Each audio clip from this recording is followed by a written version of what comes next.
వనపర్తి జిల్లా గోపాల్పేట మండల కేంద్రంలో 99 రోజుల ప్రజాపాలన ప్రగతి ప్రణాళిక కార్యక్రమాన్ని మండల స్థాయి కార్యక్రమంగా నిర్వహించారు. ఇందులో భాగంగా రోడ్డు భద్రతా కార్యక్రమాన్ని కూడా నిర్వహించారు.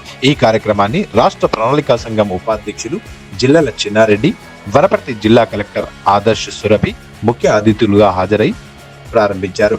ఈ కార్యక్రమంలో వారు మాట్లాడుతూ అభివృద్ధి సంక్షేమంతో పాటు ప్రజల భద్రత అత్యంత ప్రాధాన్యత ఇస్తుందని ఈ సందర్భంగా అన్నారు.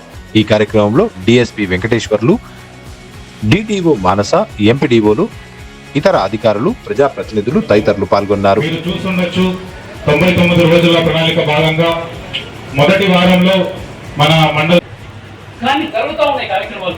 గౌరవ కలెక్టర్ గారు చెప్పినారు, శాఖలలో జరుగుతున్నటువంటి కార్యక్రమాలు వారు చేయడం జరుగుతూ ఉంది అనేటువంటి మాట కూడా నేను మనం చేస్తున్నాను. నేను గోపాల్పేట మండలానికి చెందినటువంటి వాడిని. జైన తిరుమలాపురం నా సొంత గ్రామం. ఈరోజు మన వనపర్తి నియోజకవర్గంలో లేకపోతే వనపర్తి జిల్లాలో అనేక మండలాలు కూడా నేను గోపాల్పేటకే పోతానని గౌరవ కలెక్టర్ గారు చెప్పడం జరిగింది. నేను గ్రామ సభల్లో కూడా నా సొంత ఊరిలోనే పాల్గొన్నా. నేను అందరు ప్రజాప్రతినిధులు చెప్తా ఉన్నా, మీ సొంత ఊరి పైన ప్రేమ చూపించండి, మీ సొంత మండలం పైన ప్రేమ చూపించండి, మీ సొంత నియోజకవర్గం పైన ప్రేమ చూపించండి, మీ సొంత జిల్లా